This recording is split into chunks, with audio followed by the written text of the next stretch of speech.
Billionaire Richard Coleman had just stepped up to his gleaming black Cadillac Escalade when a high, cutting voice sliced through the still night air of the parking lot. "Be quiet. Don't say a word."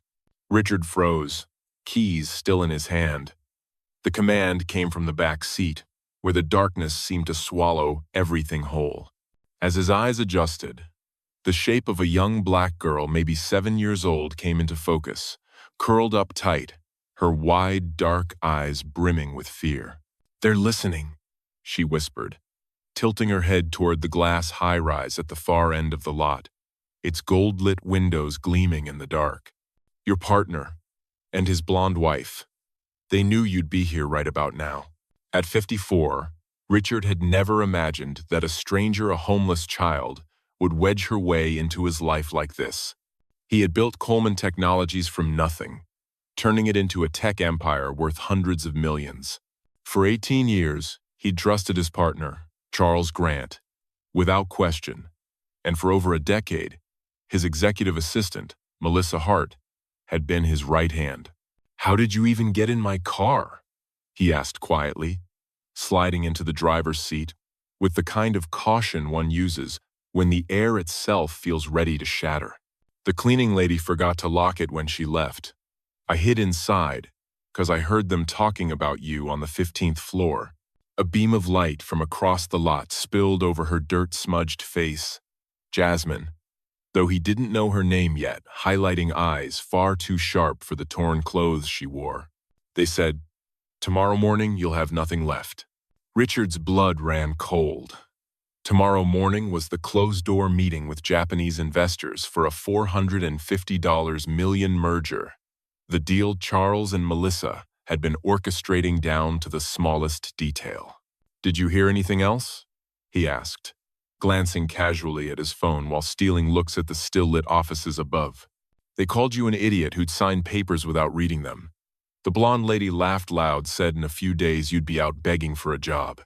And they said some other stuff my grandma told me kids shouldn't repeat."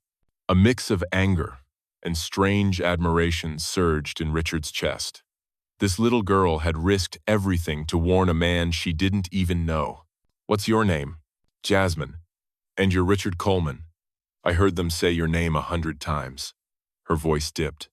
"You gonna call the cops on me now?" For the first time in a long while, Richard smiled, really smiled. "No, Jasmine. In fact, you might have just saved my life." In the rearview mirror, he saw the office lights flick off, one by one. Charles and Melissa were leaving confident that by tomorrow, Richard would be finished. What they didn't know was that, in the shadows, a billionaire CEO had just found the most unlikely ally. And Jasmine, though she didn't realize it yet, had handed him something more valuable than any deal: time to fight back. The Escalade rolled out into the empty streets, Richard's mind stitching the pieces together. In the back seat, Jasmine stayed alert, her eyes fixed on the rear-view mirror.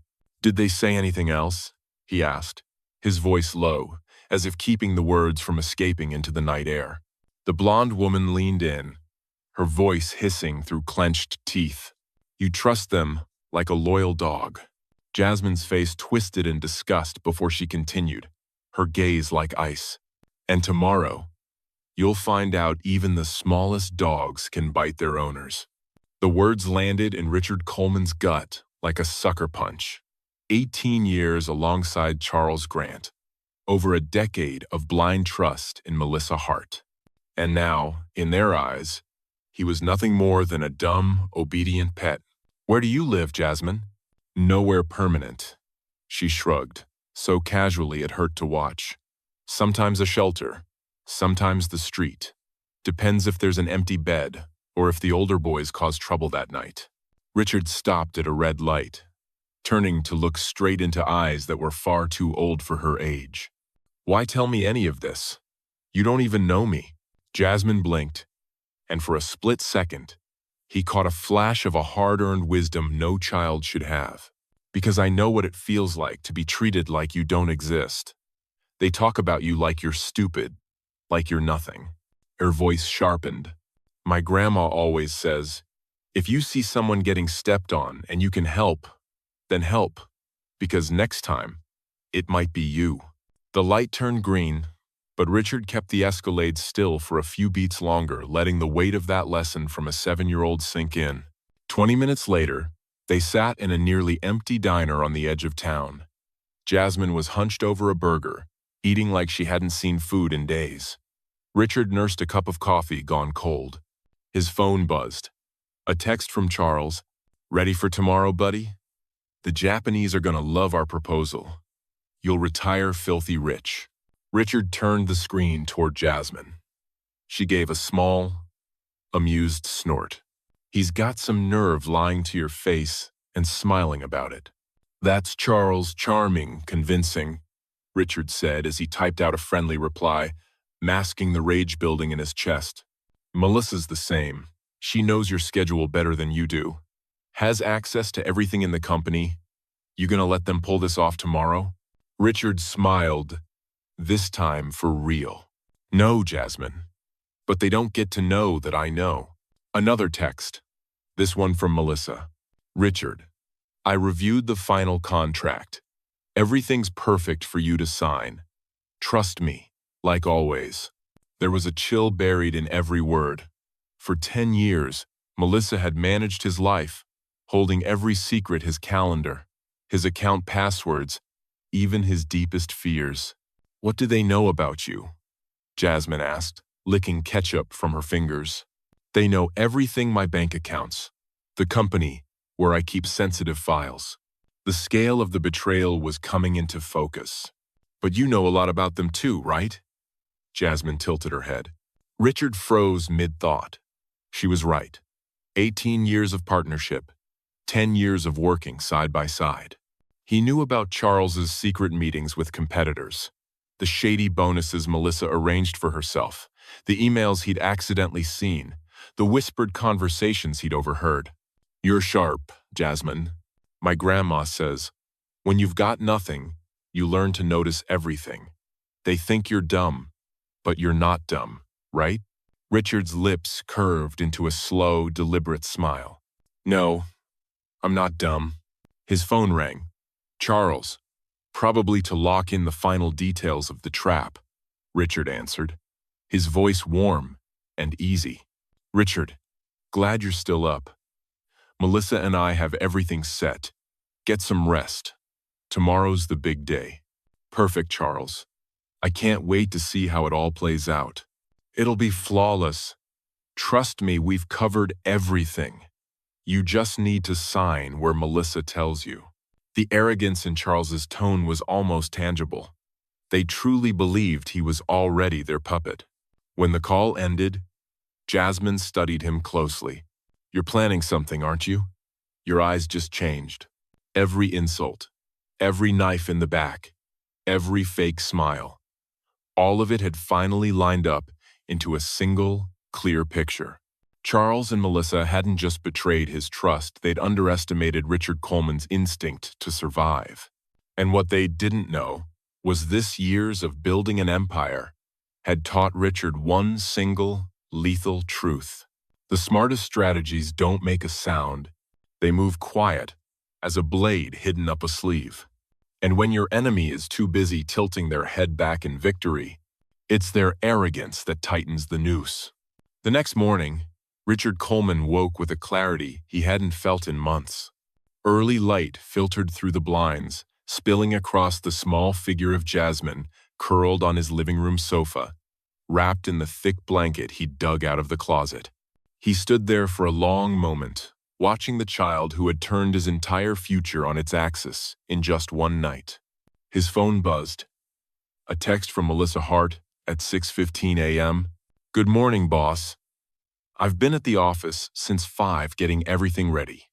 The Japanese delegation arrives at 2. Just trust me and sign where I tell you like always." Richard's smile was faint, almost amused.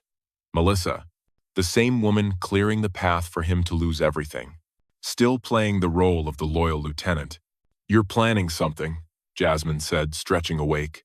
"Your eyes, they're different. Like when my grandma catches somebody lying. I need your help." Richard said plainly. "Can you go back to the building today, listen in on them again?" Jasmine sat upright, her expression sharper than her years. "That's dangerous." "I know. That's why I'll have someone watch your back." Richard had made up his mind during last night's sleepless hours. "I know a guy, Gabriel Torres. Used to work for me. Corporate background checks on high-value clients." The call connected on the second ring. Gabriel's voice was rough but familiar. "Richard, well, this is a surprise. Thought you'd forgotten me, especially after they cut my contract last year." Richard understood instantly. Charles and Melissa had pushed Gabriel out under the pretext of restructuring, eliminating the one man who asked too many uncomfortable questions. "Gabriel, that wasn't my call." Silence on the other end, then a dry laugh. "Figured as much. Charles never did like an investigator who dug too deep. What do you need?" 2 hours later, Gabriel sat in Richard's kitchen, his gaze sharp as a blade but softened slightly when it landed on Jasmine. Mid-40s, former cop, arms lined with scars. Every movement spoke of a man used to living around danger. "So this kid stopped a 9-figure setup?" Gabriel shook his head. "My grandma says when you've got nothing, you learn to hear everything," Jasmine said, biting into a piece of toast. Gabriel unzipped his backpack, pulling out a tablet. "While Jasmine here was saving your hide, I've been digging. Never did buy the story about why I was let go." His fingers swept across the screen, bringing up spreadsheets, contracts, and money flow charts. Charles and Melissa aren't just traders. They're thieves. Suspicious wire transfers, phantom contracts, clients that only existed on paper. For 2 years, they'd siphoned off more than $5 million, building a complex web of shell companies. "The deal with the Japanese?" Gabriel's voice cut like glass. "It's not about growth. It's about laundering. They need your signature to backdate the transfers. Once that's done, you're out, and everything looks clean." A cold fury climbed Richard's spine. This wasn't just betrayal, it was organized crime. "They stole from the company I bled to build," he muttered. "They used my trust to feed their rot." Jasmine leaned forward, her voice firm. "Now it gets interesting. They think you're dumb, but you've got a detective and a sharp kid, and they have no idea." The phone rang. "Charles, partner, hope you slept well. Melissa and I have been here since dawn, locking in the final details. The Japanese are going to be blown away by our setup." "I'm sure they will," Richard said evenly. "Oh, one more thing," Charles added, his voice carrying the smugness of a man who thought himself untouchable. "Melissa suggests you don't bother reviewing the documents today. They're meticulous, and you've always trusted our expertise, right?" Charles Grant's voice oozed over the line. "Just show up and sign where she tells you." The smugness in his tone made Richard Coleman's stomach turn. They truly believed they could steal hundreds of millions and still have him thank them for the favor. When Richard hung up, Gabriel Torres fixed him with a steady gaze, his voice low. "You've got 2 options. Call the cops now and pray these 2 don't slip through on some technicality. Or," Richard stayed silent, letting him finish, "or let them hang themselves. You walk into that meeting not as the prey they expect, but as the predator they never imagined you could be." Jasmine clapped, grinning like she was watching an action movie. "You pretend you're about to sign, but you already know everything." Gabriel cracked a smile for the first time since walking into Richard's house. "Exactly. While they're celebrating, you'll have the cops nail them hard evidence, no escape." Richard's phone buzzed again. A text from Melissa Hart. "You're the best boss a girl could ask for. After today, I know our partnership will last forever." The syrupy lie made his skin crawl. Melissa didn't just steal, she savored every second of humiliating him. "They think I'm some sentimental fool," Richard said, slipping the phone into his pocket. "They mistake kindness for weakness." Gabriel shut his tablet, eyes cold as steel. "Then it's time to show them kindness, paired with smart strategy, is a lethal weapon." Jasmine hopped off the sofa, her eyes bright. And I can help. I'll hide near the conference room and record everything on your phone. Richard hesitated. She was only 7. But then he remembered last night how she'd risked herself to warn a stranger. All right, he nodded. But Gabriel stays with you the entire time. Gabriel's smirk carried a quiet satisfaction. Guarding this kid while watching those two realize they picked the wrong target? I'm in. As the three pieced together the final moves, Richard felt something stir inside him. Something he hadn't felt in years. The thrill of the hunt. Charles and Melissa had spent 2 years building the perfect trap. In a few short hours, that trap would slam shut on them. For nearly 2 decades, Richard had been the devoted partner, the generous boss, the man who believed in the better side of people. But today, they'd see the other side of kindness, the part that grows teeth when patience runs out. The meeting was set for 2 p.m., and 5 minutes after it began, Charles Grant and Melissa Hart would learn a brutal truth. Sometimes the silent lamb you lead to slaughter turns out to be a wolf. 2 p.m. sharp, Richard walked into the top-floor boardroom of Coleman Technologies, looking every bit the man here for a routine signing. Charles was already there, grinning wide, embracing him like an old friend. Richard, glad you made it. The Japanese are on their way, everything's perfect. Melissa stepped forward, leather portfolio in hand. Her smile as soft as a schoolteacher ushering a child into class. Boss, I've marked all the signature spots with yellow tabs. Just trust me, like you always have. Her voice was sugar-laced with condescension. Richard gave a small nod and set his own briefcase on the table. All right, he said evenly. But first, I want to show you something I found last night. The boardroom doors burst open. Gabriel Torres strode in carrying a thick banker's box, flanked by 2 federal agents in dark suits, the gold gleam of FBI badges flashing at their belts. Charles Grant and Melissa Hart exchanged the quickest of glances. A flicker of alarm, but their smiles stayed plastered on. Gabriel? Charles narrowed his eyes. I thought you didn't work here anymore.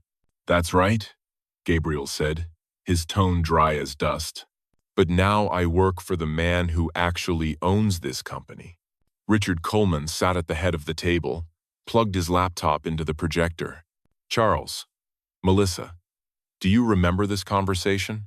The screen lit up with a detailed spreadsheet. Dozens of bank transactions with dates, amounts, and destinations. $5.3 million siphoned off in 2 years. Melissa's smile faltered for the first time. Richard, what is this? Some kind of joke? A joke? Richard clicked to the next slide. The images hit like a hammer. Charles leaving Swiss banks. Forged contracts bearing both their signatures. A flowchart linking 17 shell companies built to launder the stolen money. Charles shot to his feet, the polished charm gone in an instant. Where did you get this? This is private. Private? Richard's voice carried a bitter laugh. Charles, you think I built a $200 million empire without knowing how to protect it? Melissa tried to keep her voice steady, but her hands shook as she flipped through the evidence. You're misunderstanding. Every transaction here has a legitimate explanation. Gabriel stepped forward, handing each agent an envelope. These are recordings of them discussing the fraudulent merger in detail. He slid another envelope across the table toward Richard. And sworn statements from 3 ghost clients they invented, each ready to testify in court. Charles's face flushed. Red panic tangled with fury. You can't prove a damn thing. This is all baseless accusation. Richard smiled for the first time since entering the room. Charles, you remember Jasmine, don't you? Jasmine who? Charles snapped. The back door opened. Jasmine walked in, accompanied by a social worker. The 7-year-old marched straight to the table, her eyes steady and unblinking. Hi, Mr. Charles, she said sweetly, her tone like steel wrapped in velvet. Remember me? I was under your desk last night when you called Mr. Yamamoto to tell him you were going to steal Mr. Richard's company. The air went still. Charles's mouth opened, but no sound came out. Melissa tried a last, desperate card, her voice high and sharp. "She's just some street kid. You'd believe her over professionals?" Gabriel pulled out his phone and hit play. Melissa's voice filled the room cold and dripping with contempt. "Richard's a sentimental fool. By the day after tomorrow, he'll be out begging for a job and we'll have everything. That clown will never even know what happened." Then Charles's voice, thick with smug satisfaction. 18 years pretending to be his friend. It'll be worth every second when I see his face as he loses it all. Melissa collapsed into her chair, color draining from her face. Charles slammed a hand on the table, scattering papers. "You son of a... You set us up." Richard leaned back, his voice low and sharp as a blade. "I didn't set you up, Charles. You've been digging your own grave for 2 years. I just handed you the shovel." One of the agents stepped forward, his tone flat and final.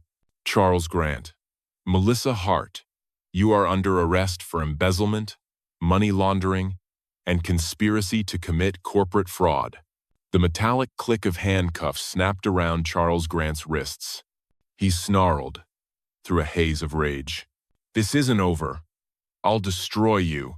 Richard Coleman rose slowly, adjusting his tie with the calm of a man who'd won long before he walked into the room. "Charles, you already tried to destroy me. The difference is, I'm better at it than you."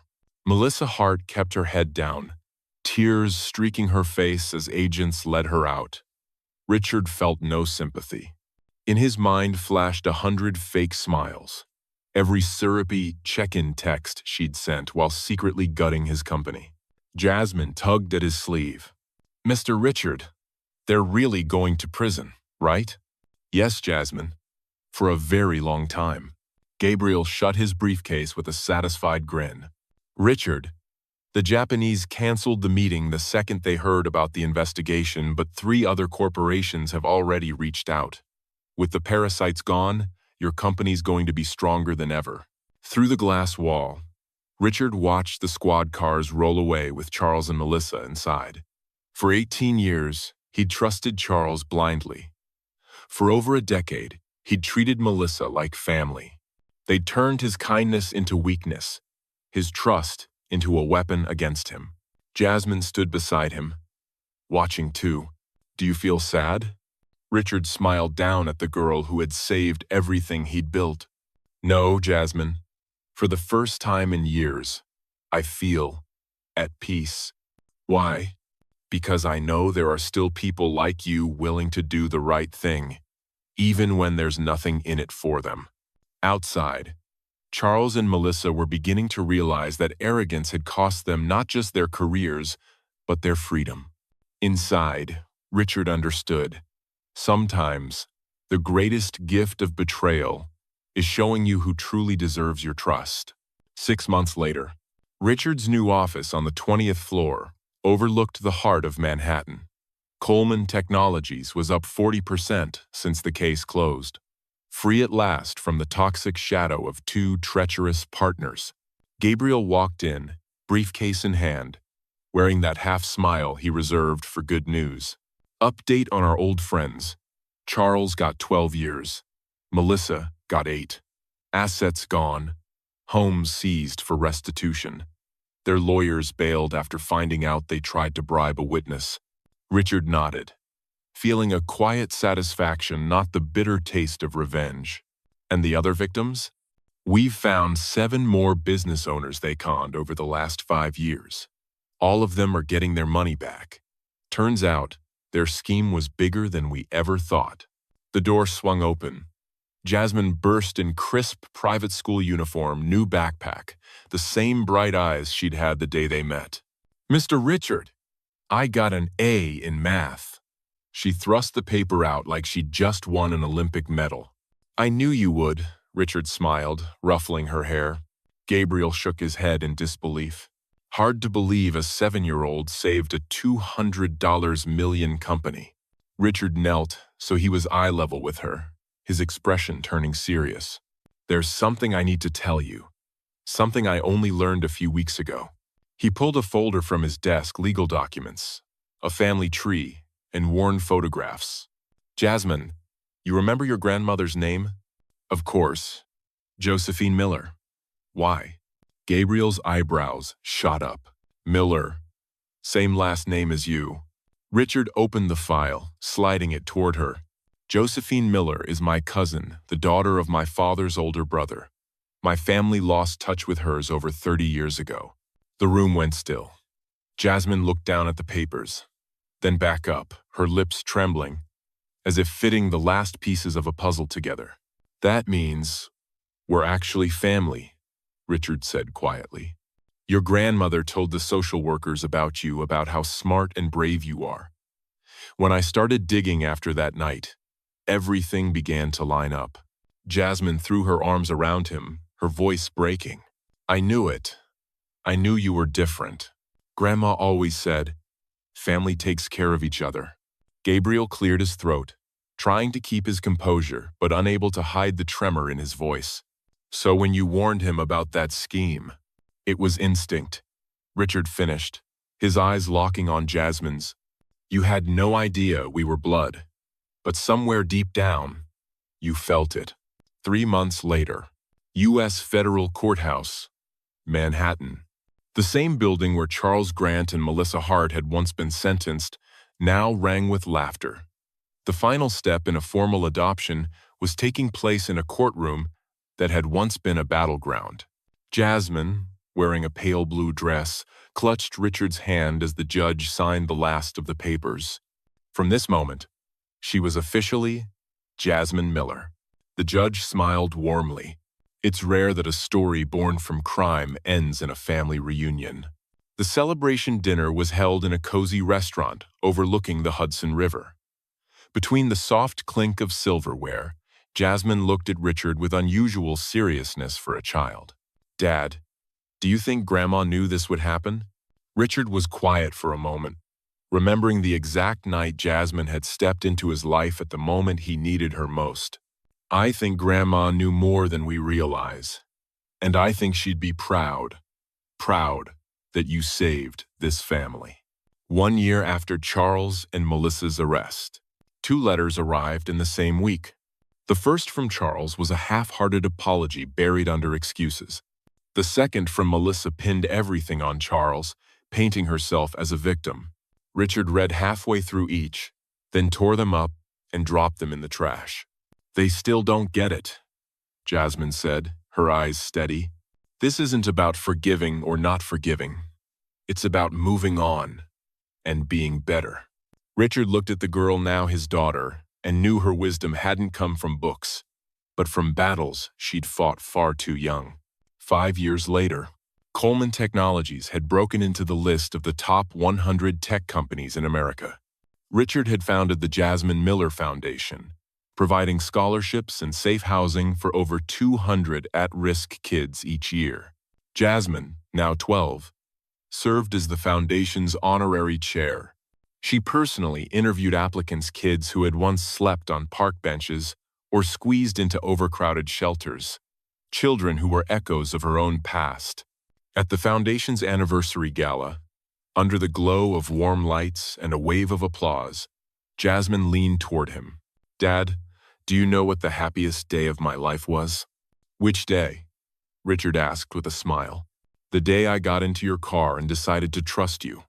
Because that day, I didn't just save your company, I saved our family. Richard looked at the young woman before him, no longer a little girl, and felt his heart swell with pride. Charles and Melissa had once tried to destroy everything he'd built, but in the end, they had given him the greatest gift of his life. A daughter, a reason to live, and proof that sometimes the universe sends you the most unlikely person exactly when you need them most. If this story of family, justice, and second chances touched your heart, subscribe to the channel for more stories that prove that true victory isn't about defeating enemies, but about discovering the allies who have always been by our side, just waiting for the right moment to reveal themselves.